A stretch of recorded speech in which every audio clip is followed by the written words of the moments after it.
There's an old, outdated, and totally untrue saying that those who can do, and those who can't do, teach. Now, we all know that thought process is total garbage, and I'm proud to know you, automotive instructors from across the country, who can, do, teach, inspire, and rescue. Ritchie Wimmer is an automotive instructor at Morro Bay High School in Morro Bay, California. He's also owner of Wimmer's Automotive, a Napa auto service center and the only ASE Blue Shield shop within a 300-mile radius. He's also our next candidate for the 2024-2025 Instructor of the Year, presented by B'laster Corporation in association with the North American Council of Automotive Teachers. Hi again, everybody. I'm Doug Kaufman. Welcome back to Tomorrow's Technician. I have another great instructor to introduce to you today. Ritchie Wimmer says that from as far back as he can remember, he's had a profound passion for cars. This love for automobiles has been a constant throughout his life, shaping his career path and offering the opportunity to embark on amazing adventures. While attending Rim of the World High School in Lake Arrowhead, California, his passion for automotive technology was ignited in the classroom by his favorite high school teacher. Richie says Dave wasn't just an instructor. He was a mentor who taught him not only how to repair and service cars, but also how to build race cars and a racing team. His guidance fueled his ambition to pursue a career in automotive mechanics. Richie studied engineering at Cal Poly Pomona with dreams of learning automotive and race car design, and spent his college years working in restaurants as well as in his garage, learning how to wrench on cars and serve people. A 4-year apprenticeship at Jim's Automotive in Morro Bay resulted in Richie and his wife Courtney buying the shop in 2013, which he said has provided invaluable experience and the opportunity to continue honing his skills in the automotive industry. He says, over the past few years, cars have been evolving dramatically, and I've realized the need in our community for friendly, knowledgeable automotive technicians and service advisors. During the pandemic, Richie says he decided to step away from the shop's front counter and focus on staff development and training. The decision to get out from under the car and start focusing on people led him to Morro Bay High School, where he says he quickly found his true calling, teaching today's youth about cars and business. Let's hear from Ritchie Wimmer about his passion. My name's Ritchie Wimmer. I'm Mr. Wimmer here at Morro Bay High School in California, this beautiful Central Coast, and I run the automotive technology program here on campus, and we're one of 2 schools in the district that have a very robust automotive program. I've always loved cars ever since I was a little kid. It's the one thing I can remember as just being the staple part of my life. I used to play with cars, build model cars. I was into go-karting and doing other fun things as a kid, and I just always was drawn towards transportation. It was just something that was natural for me. I was actually a pretty good student. My parents wanted me to go become an engineer, but something inside of me just told me that wasn't my path. So when I went to high school at Rim of the World in Lake Arrowhead, California, I met a new instructor named Dave. And Dave was great because he wasn't like a normal teacher. He was a person from the industry that came in to work with kids and kind of show what it's like to work with cars. He brought race cars to the class. We built a race car together for the 4 years, and I really fell in love with automotive at that time. I tried to get into the 3 hardest schools that I could get into. Engineering at Cal Poly, engineering at Cal State Long Beach, and then I also applied for engineering in UCLA and ended up getting into all 3 programs. And I was hoping not to get in because if I didn't get to go in, I was able to go to a tech school. And I was really excited about doing that. However, my parents gave me that ultimatum. They said, if you get into college, go to college. If not, then you can pursue this mechanic business. And they just didn't really support it. They were a blue collar family too, and they wanted me to work in an office or some sort of a desk job, something that's easy on the body. And their concept was, if you like cars, get a good job, and then go play with cars. But I realized pretty quick once I went to college that just wasn't quite for me. So I was at college for a few years at Cal Poly, and I studied engineering. I worked in the field. I worked for the County of San Luis Obispo in water resources, and I really got to see what it was like being an engineer, and I realized it's just an office job, and the whole time I just wanted to work with cars. So after let's see, so probably about 4 or 5 years, I realized I needed to make a change. It wasn't quite what I wanted to do. And I started pursuing just auto mechanics more professionally. In 2008, I got a formal apprenticeship under John Neiswanger, and he really opened up my eyes to what a real mechanic does. I had been playing with cars all through college, and down in the LA area, there was a lot of fun car culture going on in the early 2000s that I was able to be a part of, but I could never quite cross the threshold because I didn't have a mentor. I didn't have anybody in the industry to really show me what it was like to be a professional mechanic. So in 2008, I did a 4-year apprenticeship with John, and he taught me everything I needed to know to actually run a successful automotive business. As the years went by, I built a shop up. I found there was a need for technicians. I found that there was a lot of interest in the industry. A lot of people were excited about it, but there wasn't really a pathway. I'm thinking about it now, there's not really a formal apprenticeship program like they have in welding or like they have in HVAC or plumbing. So they have these unions that are kind of unionized that can build up these apprentice programs, but the auto mechanics are a little bit more disconnected from each other. You're either a dealership or you're maybe in manufacturing or aftermarket, or you run a small auto shop, but together as a community, we're not connected the same way that the union shops are.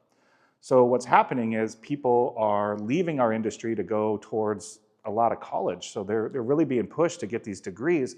And I find that these kids sometimes graduate and then they're working at a coffee shop. You know, they don't really know what to do and they have heavy student loans and they're not really following their dream.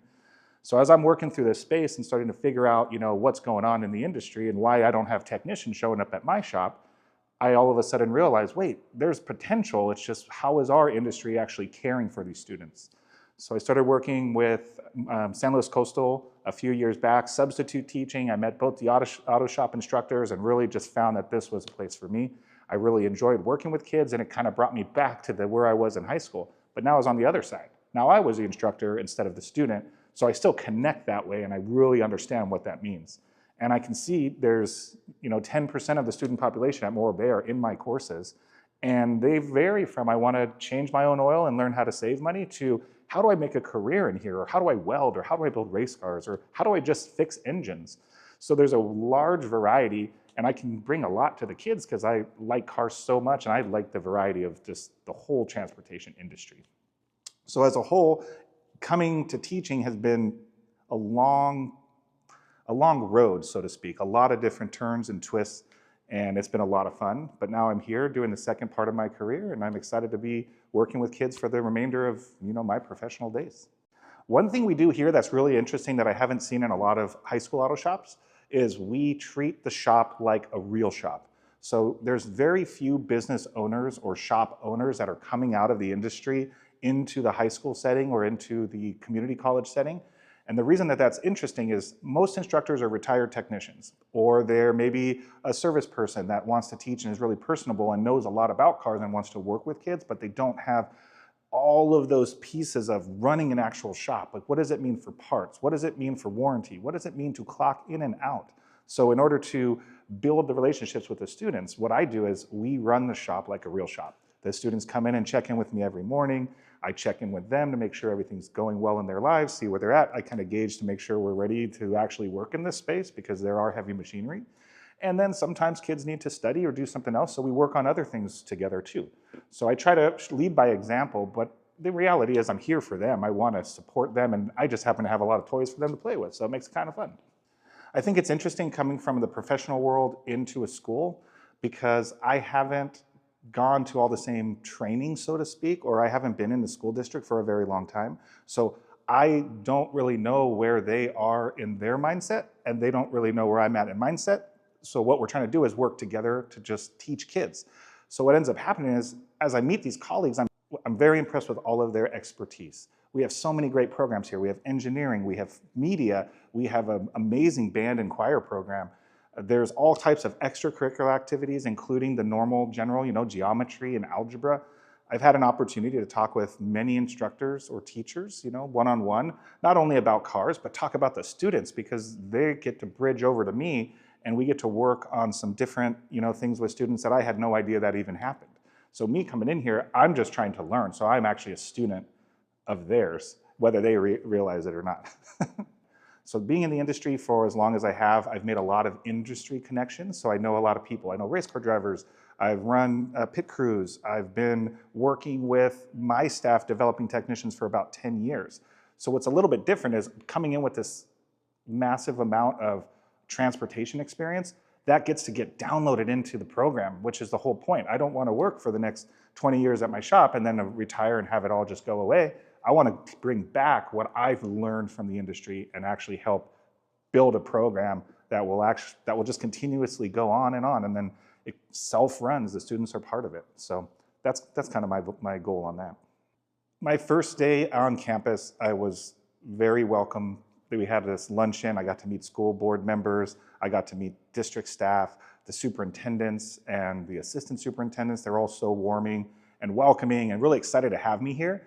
So we don't work together day to day, but there's a lot of stuff they're doing on the backside to support this program and to support CTE type programs, because it's really important to have the hands-on experience. However, I will say that talking with the superintendent and showing him some of the fun stuff that we've done with going racing and what we're building with the kids has given them an amazing amount of support back to us. So the school board was able to approve a trip for us to go to Las Vegas, which is an out-of-state trip for us. We're in California. We had to drive to Nevada. And as we were there for a week. We stayed in hotels. We saw all kinds of fun car stuff. And the school board was able to get that to work for us because that's a big trip. You know, an auto shop hasn't done that in this district before. We've never been able to do that. So the school board's extremely supportive of it, as well as the upper district staff too. So I can just say nothing more than thank you. How can I possibly manage the shop and run an automotive program at a high school? And the truth is, it takes people. It takes the support of not only my staff at the shop, but also the instructors and the staff here at the school. I'm learning a lot about, you know, how emails work and what is actually going on in this school and where do I have to be at what time and what meetings. So managing that, I just take it day to day. So I've realized that if I try to look at an entire school year as one unit, it's overwhelming. It's just like going to college. It's like, how do I get through all of these things and all of these assignments and all of these deadlines? Same at the shop. There's business owner responsibilities that have to get done. You must get sales tax done on time. You have to make sure payroll is done. So what we've done is we've worked with a company called ATI, which is the Automotive Technical Institute, and they've been working with me for 2 years to actually build the back end of this. So once I started teaching as a substitute, I realized this is something I wanted to do. So I actually hired a consulting company to help me learn how to do it. That way I could get myself out of the shop, make sure the shop is running appropriately with the same level of care and quality that I've expected for the past 15 years, and then come over here in the morning, start working with the kids, and then transition back over the shop, check on them. So I've actually created a kind of wild schedule, but it works well for us. I think there's a lot of work for shops to get involved. There's a lot of work for industry. There are a lot of programs out here. There's a Facebook group that I'm a part of, and there's over 1,200 members, and they're all instructors of these programs in the US, all over the US. So there's a lot of programs, and there's this misconception that, you know, auto shop classes are disappearing. I'm sure some are closing, but then I ask myself, why? Why are they closing? Do they have no instructors? Do they have no funding? It's hard to find instructors now because they're retiring. As the baby boomers leave the job market, they're taking with them a lot of hands-on skills, a lot of knowledge. So we need to reinvest back in and make sure that these programs have all the equipment they need, all the safety stuff that they need, which this school is amazing. It has it all here. So we're ready to hit the ground running. But we also have to create those connections with the industry.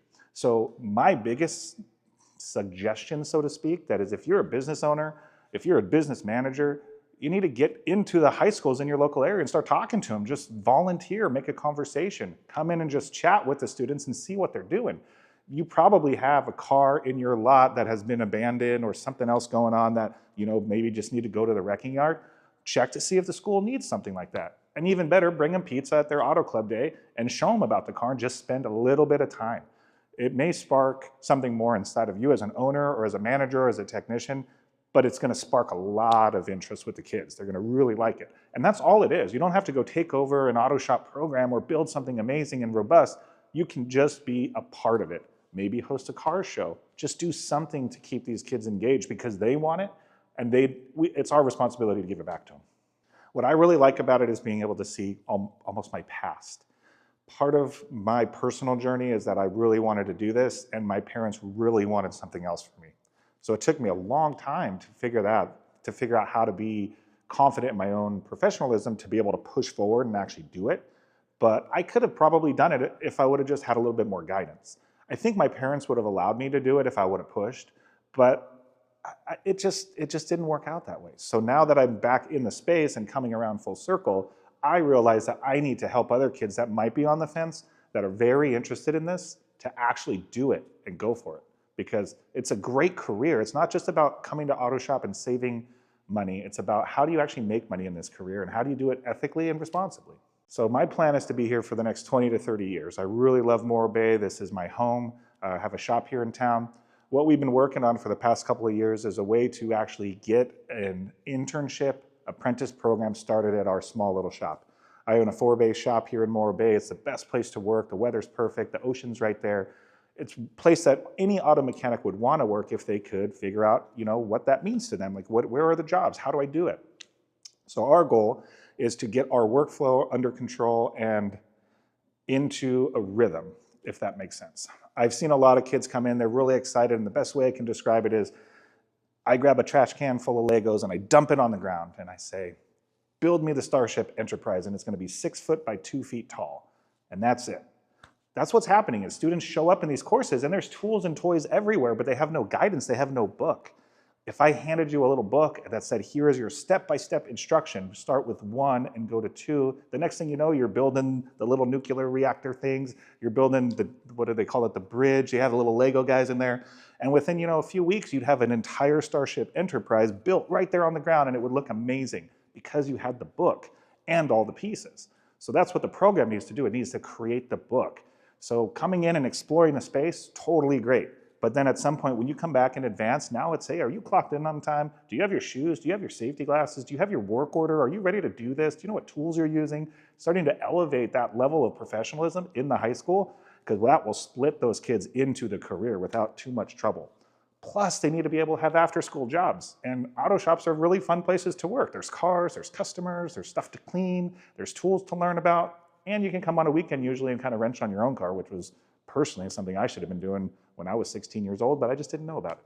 So that's what the program needs to do. It needs to build relationships with local shops, get some kids in there for either course credit or work experience or minimum wage, just get them started with something, and then allow these kids to kind of build and see if they're the right fit for you and see if it's the right fit for them. I'm very proud to be recognized as Instructor of the Year. I mean, I think it's great to be one of the finalists, and it's kind of shocking, honestly. I'm just happy, and I just know that my enthusiasm for the program is what's leading me and helping me push forward. And meeting people at the SEMA Show and talking to different people and trying to connect ASC Foundation with the high schools and trying to get that whole program moving, it just means that all that work means something. So it means something to me, which is really exciting, but now that I see it means something to more people, it's like, it's overwhelming. It's really exciting. So I'd love to see us move forward, but just the recognition is enough for me. I mean, I just want to keep seeing things going forward, and that's what I want to do. One of the things that I've noticed in the industry that really brings me to the forefront of all of this is the retiring population. So what most people don't realize is that 10,000 baby boomers are retiring in the next, every single day for the next 5 years, 4 to 5 years, I think by 2029. So many of those people in the US are leaving the industry and they do not have replacements.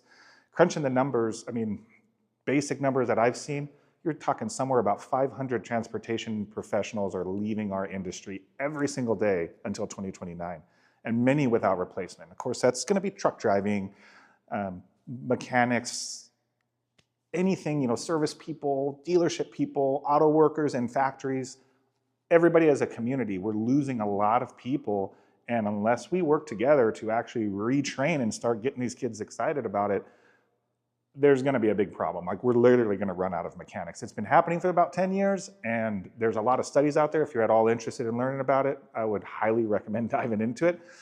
We just have some massive fires down in Los Angeles lately, and it's devastating. And the fire chief was saying that, they didn't have the budget to have mechanics actually work on the trucks. They said, we need mechanics. We need them to, we have 100+ pieces of equipment that aren't in service because we don't have anybody to work on them. So you got to take all of those little things into account because it's going to continuously get worse because people are retiring. So I just need to bring that to the forefront of who's ever watching this. Just know it's like we need to work together to be mechanics and have a successful career and be recognized. We're not a bunch of salesy guys trying to do whatever with your car. We're literally trying to do our passion and work with you. And it's awesome. So just keep that in mind. Another part of my story, which is unique to me personally, is that after doing my apprenticeship, I was able to purchase my shop. So in 2013, I purchased a shop from John. It's called Jim's Automotive at the time. And Jim's Automotive hadn't even been a gym. There hadn't even been a gym there since 1980. So it's just the name of the shop. It's just Jim's Automotive. And here's, Richie taking over from John. And we kind of kept the name and kept rolling with it. And people would always ask me who Jim is. Oh, are you Jim? And it's like, well, kind of, and that's just been kind of a running joke for 40 years. Well, once I started teaching at the high schools, I would raise my hand and said, my name is Mr. Wimmer. I'm from Jim's Automotive in Morro Bay, and I'm here to teach you guys about cars and answer questions. So as a sub, the students were starting to call me Mr. Jim. So I had to deal with that too. I was like, I can't be Mr. Jim. I've already been Jim for 15 years. I don't want to be Jim anymore. So we changed our name and updated it, which is kind of a fun thing. When I moved to San Luis Obispo in 2006, I started pursuing this automotive endeavor, so to speak. I was doing my internship with the county and doing engineering, and I found the car behind me, the number 54 car, on Craigslist at the time for $50. So in 2008, I purchased that car as a chassis. There was nothing about it except for the tub, is what it's called. It's a subframe. It was rusted, it had no wires, it had no engine, no seats, no transmission, no tires. I literally brought back a tub for $50 on a Harbor Freight trailer that I found on Craigslist for like $26 or something crazy. It was like some silly deal. And I drove all the way to Los Angeles. I strapped this thing down to a 4x8 trailer and I drove it home. The only reason I bought it though was because it had a title, which is really important. If you want to build a car, you need to actually have paperwork with it. So we talk about that a little bit in our course. What is it like to transfer vehicles? Well, that's how I got that car. I had to do something and have some paperwork involved with it. So that's how that car survived. It was literally being sent to the wrecking yard. When I went down to buy it, the guy was like, well, you really want it? And the only reason he charged me $50 for it is because he said, well, I think legally I have to charge you something. And it was kind of more of a joke, but I said, yeah, I'll give you, $50 for it. So that's how it came. What was inspiring about that car is it had nothing there. Like it had the bones, it had the structure, but I got to put the whole thing together. So in 2010, I was able to go to the racetrack for the first time, and I was able to drive that car on the track shortly after that, which was really exciting. So I spent, the past decade racing this car and driving this car and having a really good time with it. From 2010 to 2016, I went from racing time trials to racing wheel-to-wheel. So wheel-to-wheel is a type of racing where you're going car to car, door to door, mono against mono, or whatever they call that. You're just going after each other and trying to not bang into each other, which is really fun. It's a totally different type of racing. It's a lot more expensive and a little bit more dangerous, but it's really fun.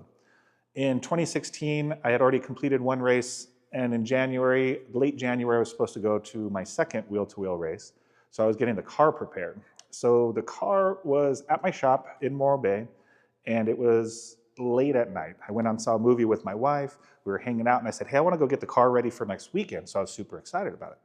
So the car was at the shop just like it is now, about 7 feet up in the air, and I was working on it, but I was all by myself late at night. And listening to music, doing stuff, really excited and really stoked about, getting out to the racetrack and pursuing my passion of racing. Well, unfortunately, there was a rack failure. There was a safety latch, and the arm shot out of the rack, and the car actually came down on top of me in the middle of the night. So I was completely underneath the car. It got, a tool went through my arm, which permanently severed nerves and damaged my left arm.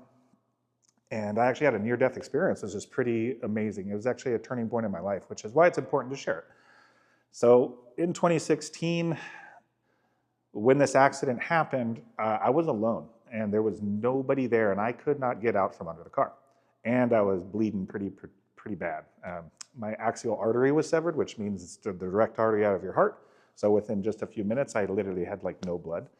And there was a clandestine turn of events that takes 45 minutes for me to even walk you through if you want to know the actual detail to detail. But I'll give you some cliff notes. A neighbor was outside. He was looking at the full moon. He heard the car fall off the rack.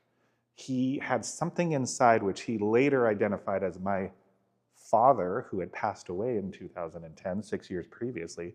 He said he heard his voice and knew that it was him and said, go check that auto shop. So he walked over at 11:30 at night and the door was unlocked. And he said he just felt like he had to come into the space. And he found me under the car within a minute or two of it crashing, which is the only reason I'm still here right now. There was a police officer of Morro Bay Police Department doing a, I guess you would call it a safety check of the Triangle Park is what we call it in town, just making sure that the park is safe, all the doors are locked, things like that. He happened to be doing that check at the exact moment that the car fell. So he heard it because he was outside of his squad car 1 block away. So he thought to himself, I think I need to go check that out. He said something inside of him just said, go look, figure out what that is. So he does a U-turn and comes down and he sees the other gentleman from across the way walking into the shop, which kind of was interesting to him. So he pulls up and kind of stops there, and the next thing you know, the gentleman comes running out and is surprised to see a police officer standing there. And they call it in, 911. Morro Bay Fire Department is directly across the street from my shop. So within just like minutes, I had police department there. I had local fire department there. Now all we needed was an ambulance because I was crushed under a car. Like they can only do so much, you know? So they get in there and start working on the car, trying to get me out. They see that I'm still alive. They get the vehicle off of me and they start pulling me out, of course, calling in for an ambulance. Well, unfortunately, there's only a couple of ambulances in town. San Luis ambulance was already on calls. They were gone. They weren't in the area. They were already going to the hospital with other things going on. However, there's always backups, which is super neat because they had an ambulance coming from Arroyo Grande to cover Morro Bay in case there was an emergency, which is something I learned. I said, I didn't even know that we did that kind of a thing. But yeah, the ambulances aren't in town. Somebody comes to cover. Happened to be that ambulance was entering the exact exit when they got the call for my shop. So they were there within like a minute of the call. So this really crazy turn of events started happening during this accident where just everybody was like, boop, there. During that time, I had bled out. Turned out I had coded 4 times. Each time I died, I met my grandfather, I met my dad, I saw my uncle, and I saw a spirit that I don't know, but they caught me and they sent me back. And they told me, they're like, you don't want to die, you got to come back. And that happened 4 times, and I remember it like it happened yesterday. I know every detail of it. But it's important to know that because when I came back, I knew that I had to do something different. I couldn't just be a shop owner and race cars. I had to like actually do something. So that's why I'm here. Ritchie's methods inspire students to work at their own pace, building teams, creating projects, performing digital inspections, and using proven workflow methods. He shares his 24 personal cars from his collection with his students and lets them learn by doing. Everything from wiring a 1949 F100 to exploring ADAS on a 2020 Highlander. Richie says his main objective is to develop a 100% student-run 8+ bay service center within the next 5 years, create ASE certified technicians who are ready to work the day they graduate, and assist parents in giving their children the latitude to pursue their passions for this industry. Ritchie Wimmer, thank you for recognizing that the kids of today are as interested, if not more interested, in the trades than ever before. On behalf of all of us at Babcock's Media, Tomorrow's Technician, NACAT, and of course, our friends at B'laster Corporation, we're proud to feature you as a teacher who helps them by nurturing their curiosity and creativity. You're one of our 6 finalists for the National Instructor of the Year Award to be named in May. For the past several years, we've been telling the stories of amazing automotive and technology instructors like Ritchie Wimmer through our Instructor of the Year program. This year's candidates are outstanding, and we know there are others out there just as dedicated. Look for several more profiles of deserving teachers over the next few months before we announce our grand prize winner in May. And if you know a worthy candidate who deserves to be considered for recognition by Tomorrow's Technician, NACAT, and B'laster Corporation, tell us his or her story by visiting tomorrowstechnician.com, clicking on the Contests tab, and then filling out the simple Instructor of the Year form today. Till we talk again soon, keep up the great work. I'm Doug Kaufman. Take care, everybody.